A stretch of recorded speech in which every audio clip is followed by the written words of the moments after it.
Hello everyone, this is रविवन राज। स्वागत करता हूं आप सभी का नेक्स्ट ओवर के शानदार प्लेटफॉर्म पे। हाँ जी, मुझे पता है कि आपके चेहरे की मुस्कान छीन चुकी है क्योंकि हाफ ईयरली एग्जामिनेशन सामने दिख रही है। दिल में एक डर है और दिमाग में पता नहीं है कि कहां से पढ़ना है, क्या पढ़ना है, कौन से टॉपिक्स को ज्यादा प्रायोरिटी देनी है, कौन से चैप्टर को पहले पढ़ना है।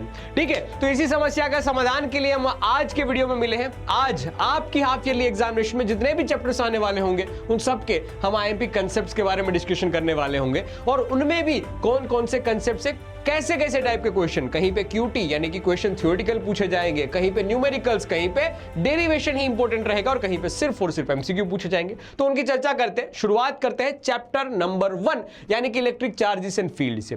देखते जाना ध्यान से। Quantization of charge. आजकल अब ऐसा फैशन नहीं रहा है कि वहां से 2 मार्क्स क्वेश्चन पूछेंगे, सिर्फ सस्ता क्वेश्चन पूछा जाता है, 1 मार्क का एमसीक्यू पूछा जाता है। फिर आता है कूलम्ब्स लॉ की, जहां से डेरिवेशंस भी पूछे जाते हैं और उसका वेक्टर फॉर्म एक अच्छा इंपॉर्टेंट क्वेश्चन बन जाता है हर एग्जामिनेशन में। इलेक्ट्रिक फील्ड लाइंस, या तो एमसीक्यू आएगा, ये थ्योरेटिकल क्वेश्चन जिसको मैं क्यूटी लिख देता हूं। ठीक है, क्यूटी क्लास वाले बच्चों को पता होगा क्यूटी का मीनिंग क्या है, कमेंट सेक्शन में लिखते जाना।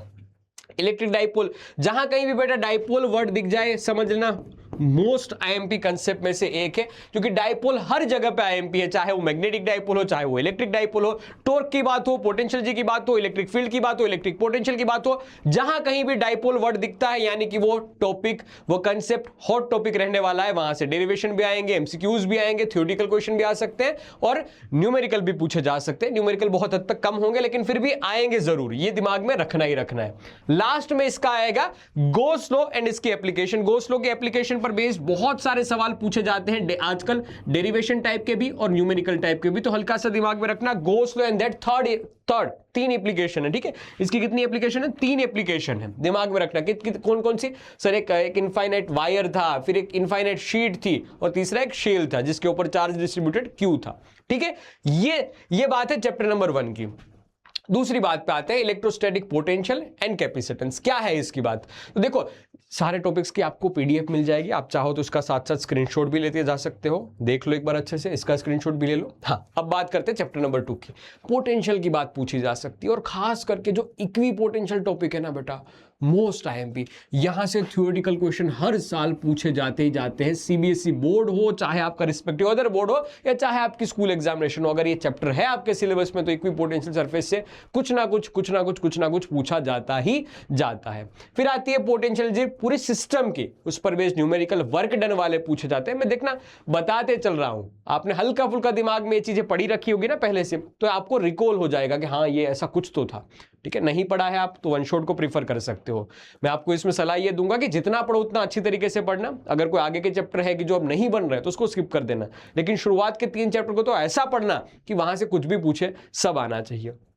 फिर पोटेंशियल जी, यहीं पे भी डाइपोल आया बेटा। डाइपोल मैंने पहले भी बता दिया था, अब भी बता रहा हूं। और सबसे आखिरी में इसका टॉपिक है capacitors. Capacitors most IMP topic है बेटा, यहां पर मोस्ट आईएमपी कंसेप्ट है।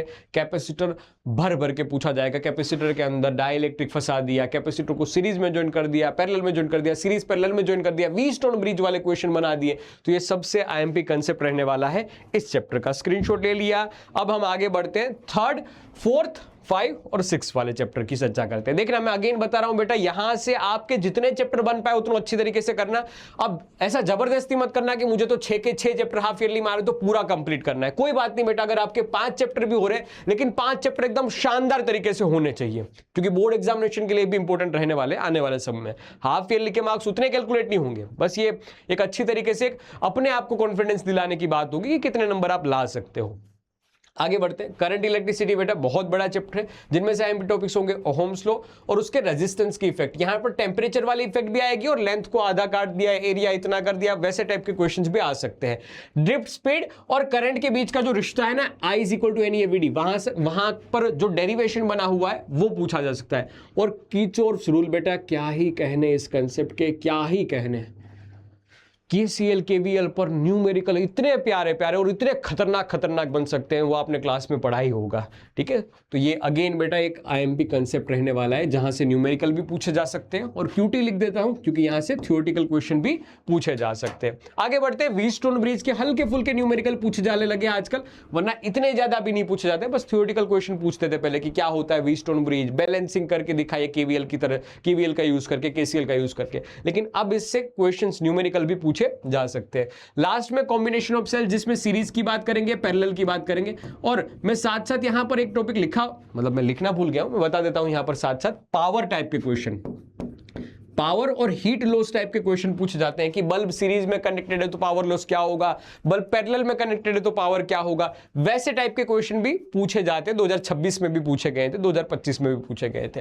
Moving charges and magnetism chapter number 4, Biot-Savart law और एम्पियर लॉ इस पूरे चैप्टर की जान रहने वाले हैं। एक अध्याय जहां पर मैग्नेटिक फील्ड फाइंड करने की बात आती है ना, वहां पर बायो-सावर्ट लॉ एक क्यूटी फॉर्म में पूछा जाता है, थ्योरेटिकल फॉर्म में, और एम्पियर सर्किट लॉ इसकी भी थ्योरेटिकल एप्लीकेशन है और वहां से डेरिवेशन बनते हैं। जैसे ये डेरिवेशन बायो-सावर्ट लॉ से बना है, ये डेरिवेशन एम्पियर सर्किट लॉ से बना है।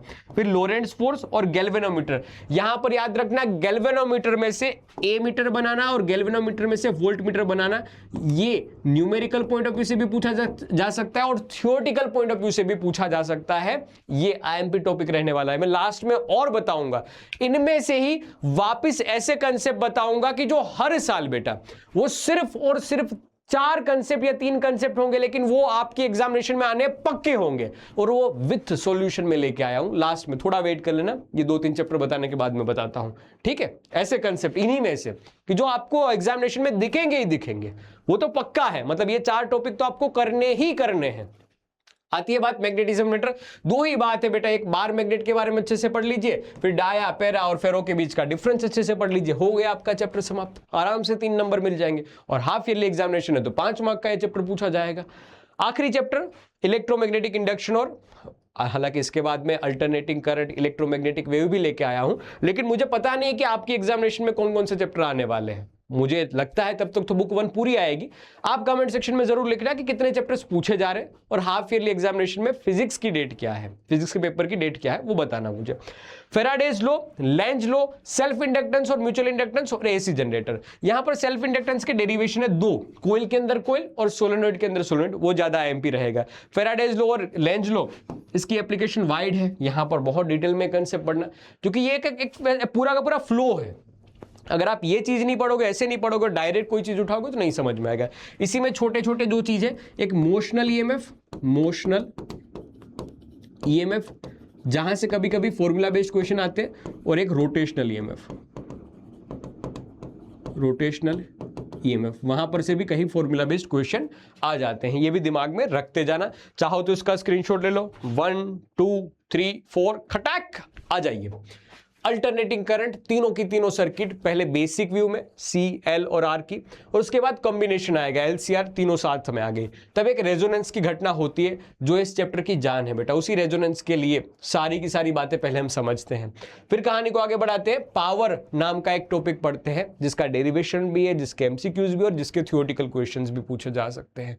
और लास्ट में ट्रांसफॉर्मर। अगेन बेटा बता रहा हूं कि अभी एक ऐसा कंसेप्ट 4 बताने वाला हूं कि जो हमेशा आपको दिखेंगे पेपर में, और मैं उसका सॉल्यूशन के साथ चीजें लाया हूं, थ्योरेटिकल पार्ट के साथ लाया हूं, थोड़ा ध्यान देना। आखिरी चैप्टर इलेक्ट्रोमैग्नेटिक वेव्स बुक 1 का है, कि जिसमें डिस्प्लेसमेंट करंट एक आईएमपी पार्ट है। मैक्सवेल्स के 4 इक्वेशन, बस 4 इक्वेशन याद रख के चले जाना, रट के चले जाना, जो अच्छा वर्ड तुम्हें लगे, लेकिन ये पूछे जाते हैं। और आखिरी में प्रॉपर्टीज ऑफ इलेक्ट्रोमैग्नेटिक वेव से एमसीक्यूज पूछे जाते हैं ज्यादातर तो, लेकिन कभी कभी ऐसा हो भी सकता है कोई सरफिरा स्कूल हो तो वहां पर हो भी सकता है ऐसा कि कोई थ्योरेटिकल क्वेश्चन बना दे तो मैं क्यूटी लिख देता हूं, ठीक है। क्यूटी का मतलब क्वेश्चन थ्योरेटिकल, क्यूटी उल्टा कर दिया। और रे ऑप्टिक्स में ये डेरिवेशन, हालांकि रे ऑप्टिक्स अपने आप में बहुत आईएमपी चैप्टर है, इसमें तो मैं जितने कंसेप्ट कहूं सब आईएमपी में आ जाएंगे, लेकिन फिर भी मैंने आईएमपी केसेस और न्यूमेरिकल्स की बात कर दी। एक बार इसको स्क्रीनशॉट लेके पढ़ लेना, ठीक है। यहीं तक रखता हूं। हाँ जी, अब बताने वाला था ऐसे कुछ कंसेप्ट की जो हर साल आएंगे, हर साल आपको दिखेंगे पेपर में। मूविंग कोइल गैल्वेनोमीटर उनमें से एक है कि गैल्वेनोमीटर में से ए मीटर में कन्वर्ट करना, गैल्वेनोमीटर में से वोल्ट मीटर में कन्वर्ट करना। इसको केस स्टडी बेस्ड क्वेश्चन में भी पूछेंगे, थ्योरेटिकल क्वेश्चन में भी पूछेंगे, इसको न्यूमेरिकल पॉइंट ऑफ व्यू से भी पूछा जा सकता है और एमसीक्यू में भी पूछा जा सकता है। तो हर एंगल से इस क्वेश्चन को पूछा जा सकता है, याद रखना। पहला कंसेप्ट मूविंग कोइल गैल्वेनोमीटर। दूसरा ऐसा ही है एसी जनरेटर।